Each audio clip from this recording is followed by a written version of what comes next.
اللہ کے پیارے رسول صلی اللہ علیہ وسلم نے ارشاد فرمایا، ایک شخص کے 3 دوست تھے اور اس شخص پر موت کا وقت آ گیا تو اس نے یہ سوچا کہ موت کی گھاٹی بڑی اوکھی گھاٹی ہے، لہٰذا دنیا تو جیسی تھی وہ گزر ہی گئی، یہ مشکل گھڑی ہے تو اس مشکل گھڑی پر اپنے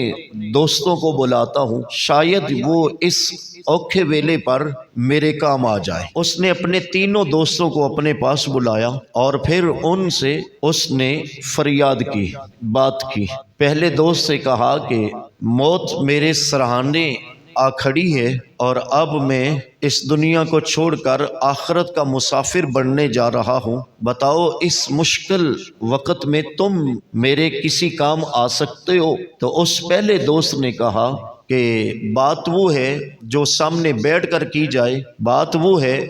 جو منہ کے سامنے ہو، وہ بات نہیں ہوتی جو سامنے نہ کی جائے۔ کہا تو ہے تو ہم تیرے ساتھ کھڑے ہیں اور تو نہیں تو ہم بھی تیرے ساتھ نہیں ہیں، مطلب تیری سانسیں سلامت ہیں تو میں تیرے ساتھ ہوں، جب تیری سانسیں ٹوٹ کے بکھر جائیں گی تو میں بھی تجھے چھوڑ کے چلا جاؤں گا۔ مایوسی سی ہو گئی، کیسا دوست ہے؟ دوست ہوتا بھی وہی ہے جو مشکل وقت پر ساتھ کھڑا ہو سکے۔ حضرت سید الشہداء سیدنا حضرت امام علی مقام سیدنا حضرت امام حسین رضی اللہ تعالی عنہ فرماتے تھے،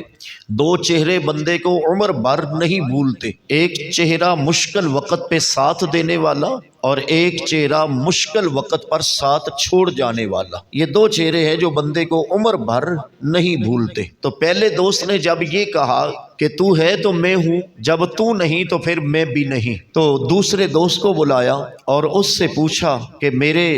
دنیا کے ایام تو جیسے تھے وہ گزر ہی گئے، اب موت کے آثار نظر آ رہے ہیں اور لگتا ہے کہ میں کوئی زیادہ دن نہیں جی پاؤں گا، بتاؤ اس موت کی گھاٹی پر تم میرے ساتھ کیا کوئی تعاون کر سکتے ہو؟ تو اس دوسرے دوست نے کہا تو نہ گھبرا، جب تو اس دنیا سے چلا جائے گا تو میں بازار جا کر تیرے لیے چٹے رنگ کا نیا لٹھے کا لباس لاؤں گا، تجھے اپنے ہاتھوں سے غسل دوں گا، تیرے جوڑ جوڑ پہ خوشبو بھی ملوں گا اور پھر تیرے جنازے کو کندھا دینے کے لیے میں خود سب سے آگے کھڑا ہوں گا اور تیرے جنازے کے اعلان بھی پورے شہر میں کرواؤں گا، اور جو ہے کلمہ پڑھتے پڑھتے تیری میت کو اٹھا کر جنازگاہ تک لے جاؤں گا اور پھر وہاں جو ہے تیری نماز جنازہ کے لیے اچھے امام کا انتخاب بھی کروں گا اور پھر وہاں سے تجھے قبرستان لے جاؤں گا، تیری قبر بھی بڑی سونی بناؤں گا اور تجھے قبر میں بھی اپنے ہاتھوں سے اتاروں گا، پھر تیری قبر پر پانی کا چھڑکاؤ بھی کروں گا اور اوپر پھولوں کی سیج بھی بچھا دوں گا، لیکن اتنا کر سکتا ہوں کہ یہ میرے بس میں ہے، لیکن تیرے ساتھ قبر کے اندر نہیں اتر پاؤں گا۔ تو اب بھی پریشانی لاحق ہوئی کہ معاملہ تو قبر کا ہے اور یہی سنا ہے کہ قبر تنہائی کا گھر ہے، قبر اندھیرے کا گھر ہے اور وہاں کوئی آ جا نہیں سکتا، تو یہ دوست بھی قبر کی دیواروں تک تو پہنچا ہے، قبر کے اندر نہیں پہنچ پایا۔ تو تیسرے دوست کی طرف مخاطب ہوئے تو پوچھا کہ بتاؤ تم میرے ساتھ کیا کرو گے؟ تو اس نے کہا اے دوست تو نہ پریشان ہو،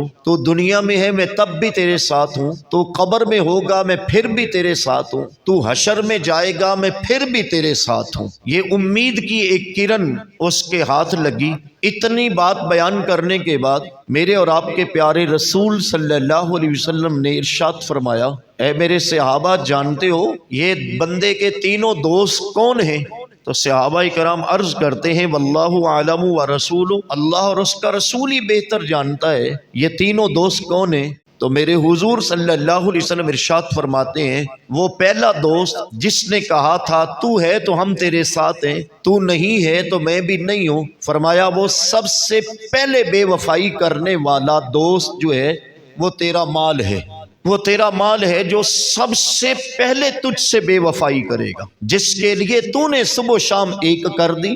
جس کے لیے تو چھوٹے بڑے کی تمیز بھول گیا، جس کے لیے تو حلال و حرام کو بھول گیا، جس کے لیے جو ہے وہ تو نے نمازوں کو چھوڑ دیا، جس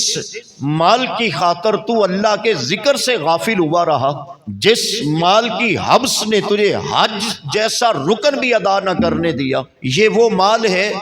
جس کی زکوٰۃ سے بھی تو جو ہے وہ پریشان ہو جاتا تھا، اور اس مال کو تو نے جوڑا اور اتنا جوڑا کہ اب جب تیرے اوپر مشکل وقت آیا ہے تو سب سے پہلے تیرے ساتھ بے وفائی کرنے والا یہ تیرا مال ہے جو تجھے یہاں چھوڑ کے جا رہا ہے۔ اس لیے آپ صلی اللہ علیہ وسلم کا ایک فرمان صحیح مسلم سے ہے، میرے حضور صلی اللہ علیہ وسلم فرماتے، بندہ ساری زندگی کہتا ہے مالی مالی مالی، میرا مال میرا مال میرا مال۔ فرمایا کون سا ہے تیرا مال؟ تیرا مال وہی جو تو نے کھا لیا، تیرا مال وہی جو تو نے پہن کے پوسیدہ کر لیا، اور تیرا مال وہی جو تو نے اپنے ہاتھ سے راہ خدا میں خرچ کر دیا۔ باقی تیرا مال کون سا ہے؟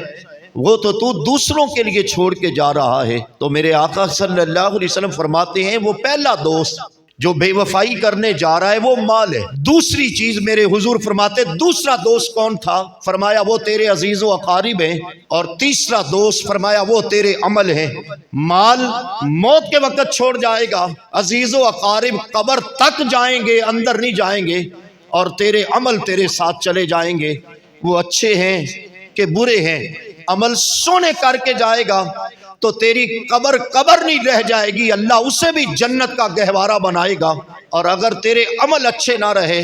تو پھر جیسی کرنی ویسی بھرنی ہے، نہ مانے تو کر کے دیکھ، جنت بھی ہے دوزخ بھی ہے، نہ مانے تو مر کے دیکھ۔